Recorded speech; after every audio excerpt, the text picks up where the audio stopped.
ఇట్లా అన్ని కూడా ఈ సేవా కేంద్రం నుండి వాడు అన్ని తయారు చేస్తాడు. వాడికి అదే ఇదే కర్త కర్మ క్రియ అన్ని మీకు తెలుసు కదా. ఇప్పుడు మీకు తెలుసు ఫ్యామిలీ సర్టిఫికేట్ కావాలంటే మనం ఎవరి దగ్గర మీ సేవలో అప్లై చేస్తాం. అది ఆటోమేటిక్గా తహసీల్దార్ గారి దగ్గరికి వెళ్తుంది. తహసీల్దార్ గారు అక్కడ ప్రూవ్ చేసిన తర్వాత మనం మీ సేవలోనే తీసుకుంటాం. మీకు తెలుసు కదా, మీ సేవలో నుంచి మనకి డాక్యుమెంట్ ఏది కంప్యూటరైజ్డ్ అయ్యి సైన్ అయ్యి వస్తుంది. అలాంటి డాక్యుమెంట్ పుట్టించుకున్నాడు, డెత్ సర్టిఫికేట్ పుట్టించాడు, అలానే ఆధార్ కార్డులు పుట్టించాడు, అన్ని పుట్టించాడు. అవే అన్ని కూడా ఇంకా మీరు చెప్పినట్టుగా అందులో ఇంకా ఎవరైనా ఉన్నారా అనేది కూడా పూర్తిగా దర్యాప్తు చేస్తాం.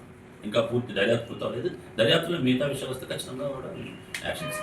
ప్రస్తుతానికి ఇది ఇదే తేలింది. ఇంకా చూస్తాను ఈ శివగారి లీలలు అనేది ఇంకేంటనేది చూడండి. అదే వాళ్ళందరూ ఈ రోజు మీ దగ్గర కనుక ఎవరైనా కనుక ఇలాంటి కనుక చేసింది కనుక వస్తే రండి చేస్తాం. ఇంకోటి కొత్తగా ఇప్పుడు ఏంటంటే ఇదివరకు ఏంటంటే ఇలా లిటిగేషన్లోనే మళ్ళీ కోర్టులో తెలుసుకోవాల్సి వచ్చేది. కొత్తగా అమెండ్మెంట్లో ఏంటంటే మనకి ఒకటి అవకాశం దొరికింది. ఏంటంటే ఇప్పుడు కనుక మీ డాక్యుమెంట్స్ మీ ప్రాపర్టీని వేరే ఇలా తప్పుడు రిజిస్ట్రేషన్ జరిగితే మీరు కంప్లైంట్ చేయొచ్చు.